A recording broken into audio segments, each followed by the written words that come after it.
Y bien, amigas y amigos, seguimos en su espacio Khalil Michel desde la Z, cada vez más cerca. En ocasión del Día Internacional contra el Bullying, contamos con la presencia de dos dominicanas de excepción que tienen un experticio cada una en su área respectiva sobre este particular y su abordaje para que salvemos esta triste situación en República Dominicana y, por qué no, en parte y resto del mundo. Estamos acá con Emma Fernández, quien es Magister en Psicopedagogía. Contamos con nuestra querida amiga de siempre, Julia Muñiz Suberví, quien es abogada, experta en Derecho de Familia. Bienvenidas, amigas. Bueno, muy buenos días, bienvenida. Yo casi tengo que tener un segmento aquí, en Derecho, con Khalil. Uy, me gusta. Suena bonito eso. Suena bonito. Mis cápsulas. En Derecho con Khalil. ¿Sabe usted? Dos puntos. ¿Sabe usted, con Julia Muñiz? Ahora que tú vas a comenzar con el sabio, ¿sabe usted que en 2018, cuando se hicieron las pruebas PISA, la Organización para la Cooperación Económica y Desarrollo Económico estableció que había un 23% de situaciones vinculadas al acoso escolar y que en el 2023, porque hay que ir sacando los números, y de ahí sí sale que hay un 33%, y tú dices, wow, no ha pasado una década cuando ya hay un 10% más. Consten acá, el enfoque allí era en las escuelas públicas, que nosotras sabemos por la experiencia que hemos tenido con muchos años trabajando con las escuelas privadas, que también se está viviendo en las escuelas privadas. Pero vamos por el inicio, Emma. ¿Qué es el acoso escolar? ¿Qué es el bullying? Por favor. Yo te lo pongo rápidamente. Dan Nobles te describe el acoso escolar con 3 puntos claves. 1, intención de maltrato. Sí, el bullying no ocurre porque yo me desperté y no sé qué voy a hacer hoy, déjame ver si me cojo con Khalil. No, yo me desperté hoy y dice, a Khalil no le gusta tal cosa, por ahí es que le voy a entrar. O sea, hay una premeditación. Sí, hay una intención de maltrato. Sí, porque la realidad es que el acoso debe de tener la intención de dañar. Debe de ser una constante también en el tiempo, porque eso es un factor muy importante que tenemos que tratar de que la gente pueda diferenciar. Yo puedo llegar en un momento y hacerte alguna grosería o algún acto que te desagrade en determinado momento y morir ahí. Eso no quiere decir que yo te estoy haciendo acoso escolar. Eso fue un acto puntual en ese momento. ¿Otros elementos? Y el tercer elemento que es clave es la disparidad de poder. Y por disparidad de poder estamos hablando tamaño. Sin embargo, hay mucha gente chiquita que es poderosamente agresiva. O sea, estamos hablando de tamaño, estamos hablando de religión, sí, estamos hablando del aspecto económico, estamos hablando de los aspectos religiosos. O sea, esta disparidad de poder, eso es bullying. Ahora, Julia, ahora, Khalil. Yo necesito asegurarme que la gente sepa lo que no es bullying. Pero antes de eso falta un elemento muy importante. ¿Cuál? Que el acoso escolar solamente se da entre menores de edad. Y ese es el punto clave. Porque es necesario que comprendamos que cuando hay un menor de edad y entra un adulto, ya estamos hablando de la figura del abuso que ya está tipificada en nuestro código. Ahora, cuando tú en ese componente se mantienen siendo menores de edad, entonces es lo que se denomina acoso escolar. Lo paro ahí para que me expliquen las dos lo siguiente. Cualquiera que escucha pudiera pensar, bueno, pero las escuelas públicas desde cuando Eugenio María de Hostos, desde cuando Trujillo, los muchachos daban cuerda, nariz de frononó, oreje burro y demás. ¿Qué diferencia hay entre esa jerga, ese nivel de interacción infantil y lo que se conoce como bullying hoy? Es que siempre hemos tenido situaciones vinculadas al acoso. Lo que pasa es que antes, por falta de conocimiento, todo acababa, eso es cosa de muchacho, eso le pasa a todo el mundo, ahí tú sí eres fino, ay, pero a ti todo te ofende. No, volvemos. Si de manera insistente, casi piénsalo por un segundo, cierra los ojos, mejor no los cierres, porque los horrores comienzan a pintarse en tu cabeza. De que todos los días, yo sé, todos los días, reiterado como dijo ahorita Julia, todos los días yo sé que yo voy a encontrarme con esa persona que amaneció conmigo en la mente de cómo es que me va a maltratar y que yo no me siento en la capacidad de responderle. Si eso ocurre todos los días, ya ese relajo de 4 ojos, de nalga stop, de barriga, de canquiña, yo no te puedo explicar. A mí me decían, ya tú sabes, yo en la universidad era la rubia del SIDA. O sea, porque en los 80 estaba la muchacha aquella y yo rubia, yo qué sé yo cuánto, y a mí se me maltrató mucho en la universidad. Y mira cómo te estoy hablando de universidad. Porque estamos hablando dentro del contexto escolar. Sin embargo, y en ese mismo marco de lo que está diciendo, es más importante resaltar que otra variable que tenemos que tomar en consideración son los elementos digitales que han venido a masificar este tipo de agresiones que pudieran pasar como un relajo. Anteriormente, para yo comunicarme contigo a tu casa, yo tenía que llamar de un teléfono de disco, 9 dígitos. Si me equivocaba en uno, tenía que cerrar y volver a marcarte. Mis padres tenían Que no estuviera equivocado o ocupado el exactamente, teléfono. que no estuviera ocupado, que mis padres tenían un control de eso. Y para yo solamente nos veíamos en el espacio escolar, quizás en un cumpleañito en horas de la tarde, porque esa era la dinámica de aquel momento. Ahora yo puedo pasarme las 24 horas del día teniendo los suficientes instrumentos para saber dónde estás, qué estás haciendo, cómo monitorear y cómo quizás dejar huellas digitales que te generen ese dolor más amplio. Khalil, nuestros chicos son nativos digitales. Nuestros chicos saben utilizar un celular, saben utilizar. Y la gente me dice, no, porque mi hijo no tiene celular y tiene un iPad. O sí, o tiene y cualquier tableta, porque no dándole anuncio a nadie. Sin embargo, una tableta se conecta con cualquiera de las redes sociales y los padres conocen algunas redes sociales y te dicen Instagram y te dicen TikTok. Sin embargo, los jóvenes tienen ahora una que se llama Discord, donde, esto nada más es para los muchachos. Y ahí nos decimos de todo eso y volvemos y salimos al aire. Entonces, ojo, y es lo que yo le digo muchas veces a los padres. A veces yo me convierto como madre o como padre en una persona que viraliza un abuso. Y dice, ¿cómo así? Claro, a mí me llega ahora el celular, tin, tin, tin.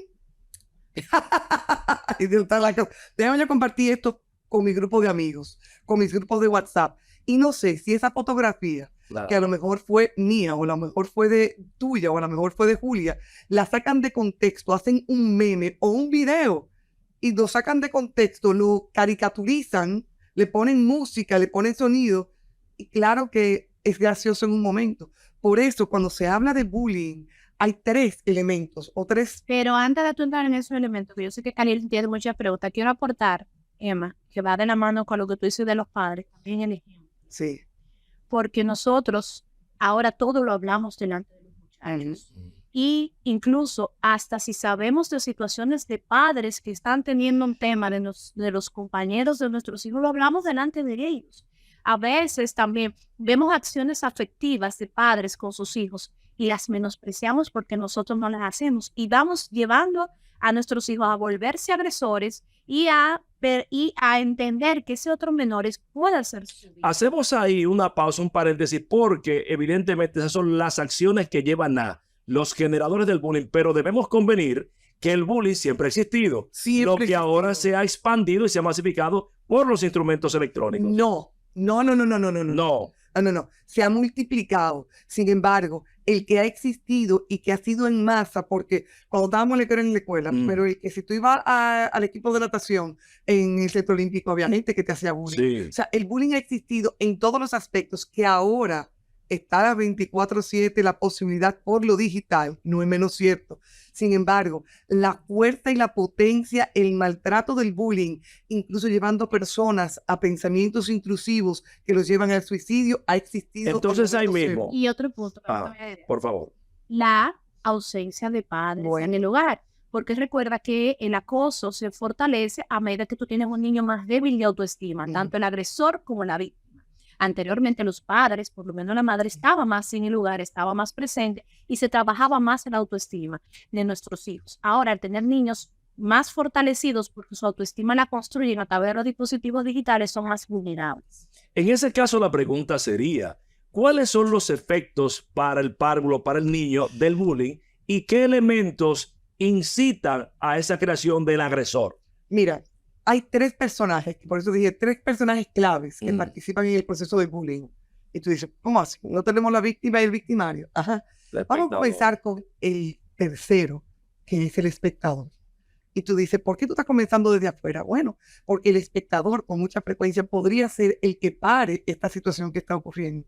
Podría ser la persona que vaya y busque ayuda. Podría ser la persona que ignore lo que está ocurriendo, quitándole valor, quitándole fuerza al victimario, que es el acosador. Sin embargo, desgraciadamente, cuando vemos al observador diciendo, yo no quiero que me pase a mí, yo no quiero que se coja conmigo, yo no sé lo que me podría pasar si yo voy y busco ayuda, me pueden señalar como el chismoso, me pueden señalar como el rapatá, y dicen, yo no quiero que eso me pase a mí. Entonces tenemos a esa persona de observador, tenemos la víctima. Yo me he convertido como un poquito en la paladín de la justicia de la víctima, ¿ok?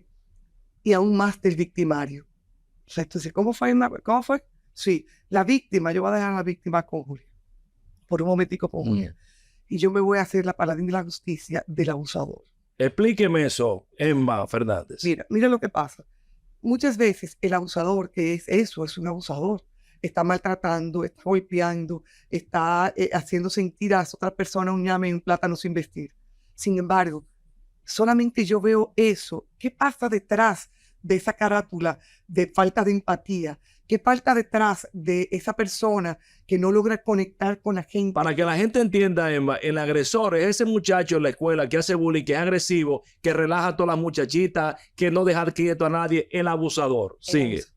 Ay, pero déjame acercarme aquí al micrófono para decirle algo, Julia, que él habla de los varones, pero desgraciadamente, foco aquí, la persona más dura haciendo bullying no es el varón, No. son las hembras. Las hembras. El último estudio de Lidl dice así. Las hembras hacen más bullying Y más duro. y más duro que los varones. Es un bullying social. Explíqueme eso, sí, gracias. Emma Fernández. Pues, Raúl y Veloz, porque por eso te estoy diciendo que me estoy alineando con los abusadores, porque hay que comprender. En el caso de las hembras hacen un bullying social. Vamos a juntarnos todos en la plaza tal, vamos todos vestidos de verde, todo el mundo en el WhatsApp, Sí. todo vestido de verde.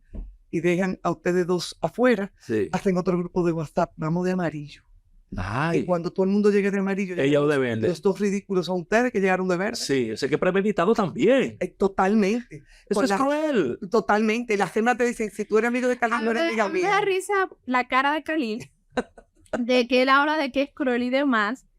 Khalil, en tu niñez, ¿cuál de los dos roles jugaste, si jugaste alguno? Dependía de la reacción, porque el que estaba conmigo yo lo ponía claro temprano. O por la vía oral o por la vía física. Pero todavía lo sigue poniendo claro en la radio. Sí, así mismo es. Así.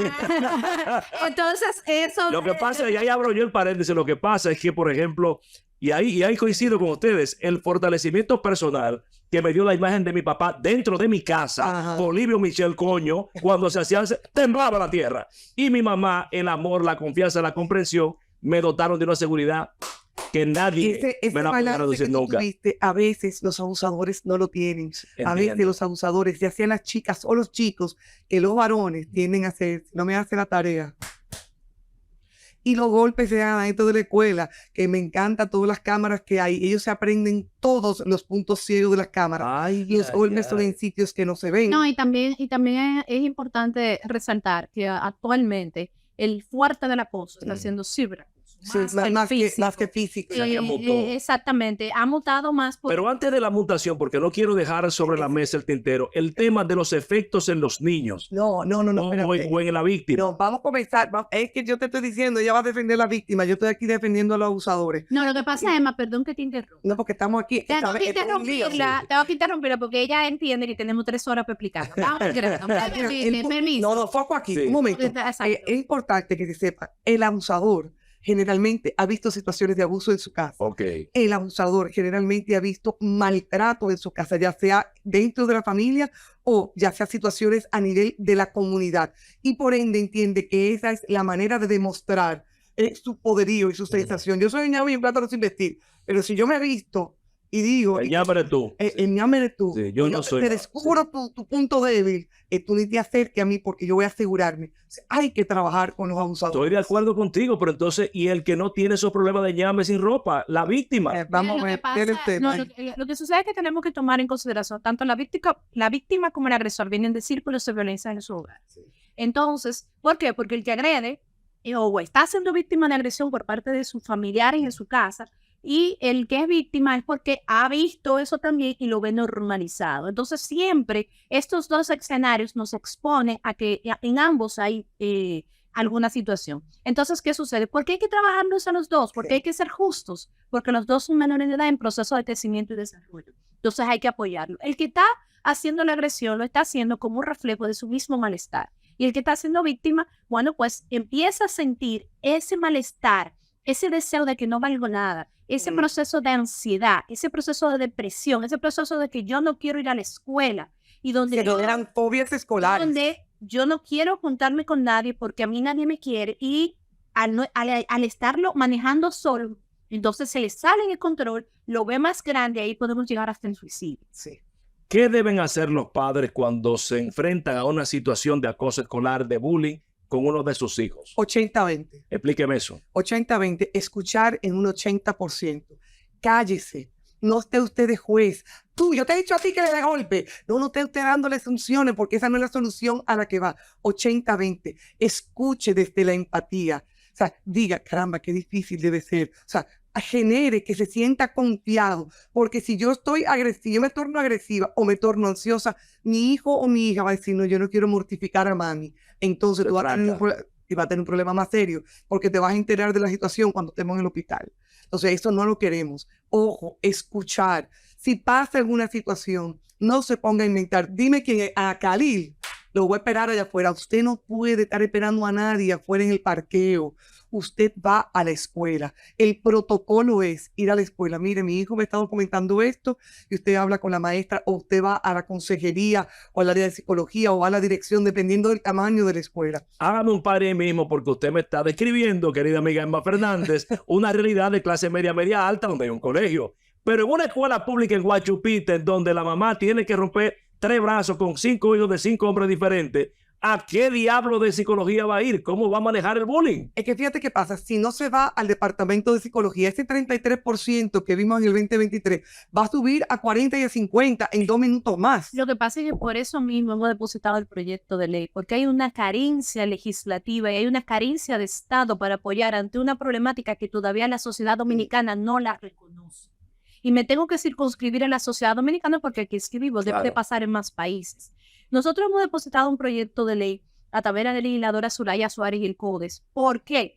Porque este mismo niño, al ser el 34% de la población y estar en una escuela, como tú dices en Guachupita, donde hay 500 muchachos y un solo orientador, Así es. no da abasto. Claro. Y donde hay un sistema judicial que no tiene herramientas para poder crear ese instrumento que sea un balance entre el Ministerio de Salud Pública, el Ministerio de Educación, teniendo como péndulo el CONANI, para poder dar ese apoyo y abrazarlos a los dos, porque ahora mismo, en el marco de lo que es la República Dominicana, dentro de lo que es la materia de niños, niñas y adolescentes, no hay como darle soporte a un niño de los mayores quintiles sociales. Ni a la familia, porque y la familia necesita apoyo para saber cómo responder.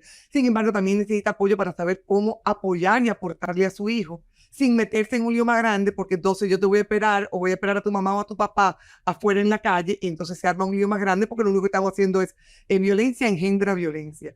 Y ¿te acuerdas que hablamos del tercer grupo? Claro. No lo dejemos. Ese tercer grupo de observadores también está ahí.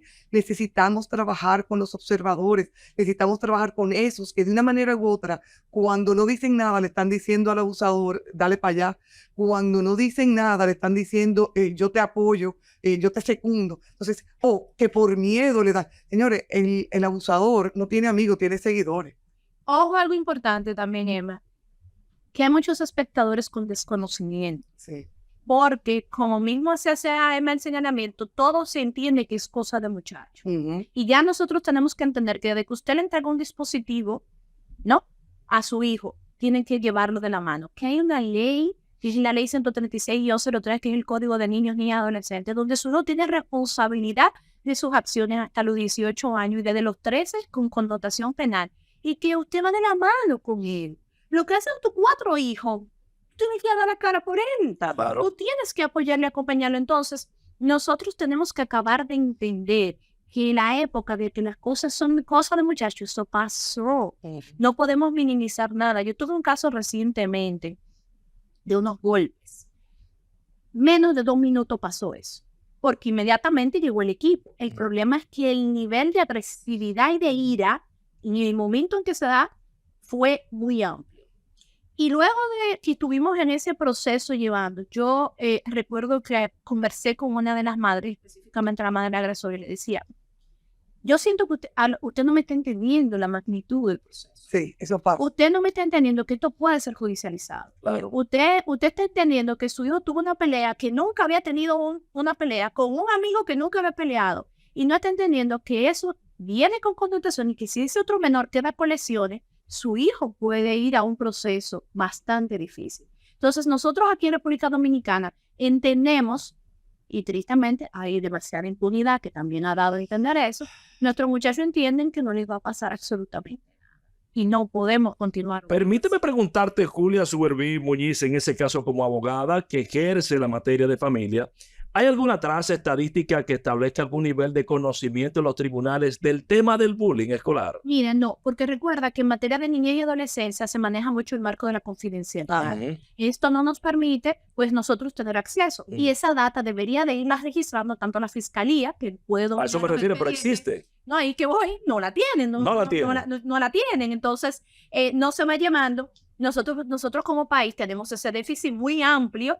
Por eso, date cuenta de algo, y yo se lo comento siempre a Emma. ¿Cuáles son los ministerios o las instituciones que tienen menor partida presupuestaria? La mujer, juventud. Las que trabajan al ser humano. Sí, así Niñez. es. Así es. ¿Cómo tú formas la sociedad? Con el ser humano. Entonces, ¿cómo es posible que tú siempre tengas, a través de décadas, mucho dinero para infraestructura, para tener buenas carreteras, cuando el que va en la carretera no va a saber utilizar? Pero y el que dice, Emma, que el tema del 4% para la educación, que es parte de este desarrollo integral, Es que ¿qué hay ahí? Fíjate qué pasa. Siempre hay objetivos. Entonces hay que cuidar que no es el objetivo. ¿A dónde vamos a llegar? No. ¿Cuál es el proceso? Para que el momento que lleguemos ahí podamos seguir avanzando. Entonces yo siento que el 4% para la educación se convirtió como en un ícono. Ese es el objetivo. Ya lo tenemos. Y Será la si el vía. proceso no se ha trabajado, no me lleve a las pruebas nacionales que comenzaron en los años 90. Perdón. Sí, en los años 90, entonces tú dices 94. 94 para ser específico. Entonces tú dices, pruebas nacionales. Si no hay una situación de procesos, que cambien los procesos, entonces los objetivos seguirán siendo los mismos. La gente llega a ese objetivo a 4%, y a 8%, y a 20%. No es qué porcentaje de dinero solamente es. ¿Cuál es el proceso? ¿Cómo van a insertarse en los sistemas? O sea, ¿qué tipo de sistema va a variar? ¿Se va a trabajar con los maestros? ¿Se va a trabajar con los padres? ¿Se va a trabajar con la comunidad? Porque esta situación del bullying se ve reflejada en la escuela, se ve reflejada con el ciberacoso. Sin embargo, es una realidad del ambiente. Cerrando, mis queridas amigas, ¿hay algún nivel de acceso a información, congresos internacionales que traten la materia, que puedan arrojar luz sobre este problema en República Dominicana? Sí, mira, nosotros hemos estado trabajando esto, siempre vamos generando a través de mismo nuestras redes sociales, hemos ido vamos y conversamos con los muchachos, hemos conversado con los padres, pero como país todavía al sol de hoy no lo hay. Sí, a través del Ministerio de Educación, en un momento se estuvo junto con el Ministerio de Salud Pública, crearon una mesa de trabajo de bienestar estudiantil, pero siempre quedamos en la misma tómbola de mesas de trabajo. Y yo quisiera que objetivos, no procesos.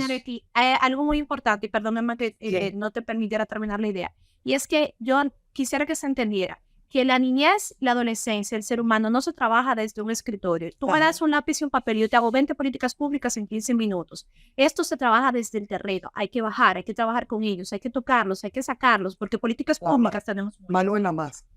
En este caso, amigas mías, miren, yo estoy de una pieza con todo lo que ustedes me han dicho porque es un problema serio y profundo. Sí. Quiero pedirle en este minuto final a ti, Emma, que les recomiendes a esos padres y a los que tienen ya la capacidad de escucharte para que puedan manejarse en este mundo de bullying al que somos efecto. Y a ti, Julia, que a todo aquel que reciba el bullying o que sea víctima de esto, aconsejarle jurídicamente de cómo proceder y por qué no al Estado, de qué hacer para evitar este mal. Mira, le voy a recomendar a los adolescentes un libro que se llama Las 10 decisiones más importantes de mi vida.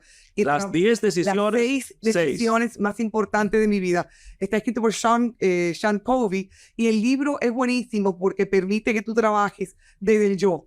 Dice, ¿cómo tengo que tomar decisiones para incluyendo las decisiones sobre mis amigos, las decisiones sobre el manejo de la tecnología, las decisiones sobre el manejo de lo que es el deporte, el yo ir a la universidad? Yo creo que eso es muy importante. A ti, papá, ojalá lo leas también porque sería un buen momento para establecer un puente de comunicación. Los padres necesitan trabajar la parte de la comunicación. Cuando yo digo 80-20, debe ser todo el tiempo de tú estar escuchando. Y se escucha cuando los muchachos hablan y se escuchan cuando los muchachos escriben. ¿Quién está siguiendo tu hijo? ¿Cuál es el tipo de información del cual él se está nutriendo? Tú sigue a tu hijo en las redes. O sea, ¿cuál es el tipo de personas con las que él se colinda? Y sobre todo la cosa, familia, ser como dice Séneca, largo es el camino de enseñar por teoría, breve y eficaz por el ejemplo. sé tú el ejemplo. A ti te llega un disparate, di, esto es un disparate, déjame borrarlo. O sea, sé ejemplo, motiva para que este tipo de situaciones. Y por último, como soy la paladín de los abusadores, si tú te das cuenta que tu hijo no está teniendo empatía, no se está relacionando bien, tú dices, pero él no tiene muchos amigos, tiene mucha gente con la que se junta, pero no lo escucho teniendo un amigo. Tu hijo podría estar necesitando ayuda desde el mundo psicopedagógico o desde el mundo de la psiquiatría. Por favor, búscale ayuda. No te cierres. Cerrar los ojos es que la próxima vez que los abras estén en medio de barras y tú no quieres ver a tu hijo tras las barras. Julia. Mira, yo te podría decir que para mí es muy importante en este mundo que va tan rápido y tan cambiante, que dediquemos, no es cantidad, es calidad. El mejor momento para tú hablar con tus hijos suele ser o al llevarlo a la escuela o al recogerlo. Y su rostro cuando lo recoges te deja mucho que decir, te dejan decir qué hizo o qué le hicieron. Entonces es muy importante tener ese aspecto. En el marco legal, yo te puedo decir, cuando se dé este tipo de situaciones, acércate a la institución educativa para que trabajen de la mano con un punto muy importante. Esto no es un tema de un día. Esto es un tema de que hay que trabajar conjuntamente, igual con la familia del otro menor, ya sea agresor o víctima, porque las familias no se pueden confrontar, tienen que unirse. Y siempre recordemos que hay un tribunal de niños, niñas y adolescentes, siempre recordemos que hay una fiscalía de niños, niñas y adolescentes, y hay una ley de niños y adolescentes, es decir, que tu hijo conlleva responsabilidades y que esas responsabilidades van de la mano contigo. Con este mensaje de exhortación despedimos a Emma Fernández, psicopedagogo, y a la doctora Julia Muñiz Suberví, quien es abogada experto en derecho de familia, donde nos han hecho una presentación clara de este mal como cáncer social, del abuso escolar o el bullying, al que tenemos que combatir de forma denodada para que no tengamos niños víctimas de esta situación, tanto por el espectador, por el agresor y ellos sufriendo al final este mal mayor. Con esto despedimos la entrega de la noche de esta noche. Nos despedimos, no sin antes recordarles que mañana a las 7 estaremos Khalil Michel desde la Z, cada vez más cerca. Llévatelo, Francis.